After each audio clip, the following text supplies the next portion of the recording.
Okay, so when the lecturer gives assignments, sometimes the deadline is very close. Currently online classes and lecturers give assignments with short deadlines, makes me stressed. So design and how to make college assignments fun. Sometimes it's hard. Okay, so you have a deadline, and I don't think it's the deadline that's fucking you. I think it's your expectations of yourself. So if I gave you a deadline, if I told you, Adskia, I want you to make me a logo. So yeah, Adskia, let's say I give you an assignment. You have 2 days to make a logo of a dirty hippie having lectures on Inside Timer, and you have two days to make that logo.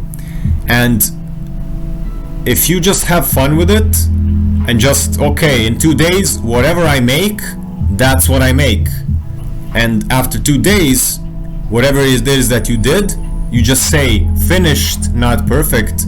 You save the file, export the file, send it to your lecturer, and just be bye-bye, this is done.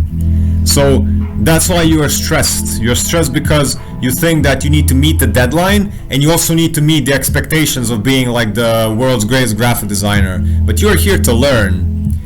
So if the lecturer is giving you shit for the quality of the designs, then you can be, but good things take time. You can't expect me to produce an amazing logo and you're still learning. Like, I never went to graphic design school, but I have this business. And it's been years and years and years of just drawing and designing and YouTube videos and books I read by myself and trial and error and pro bono work and free logos and icons and years and years. And it takes time. So you're still a student of that. So either cut yourself some slack for the expectations, how the logo should be looking or how the assignment should be looking, or like if you need to do it in 2 days, do it in 2 days, but whatever comes, and just don't pressure yourself so much how it's gonna look. And then if your lecturer gives you shit, just tell them that good things take time and you're still learning. Tell them to go fuck themselves, and that's easy.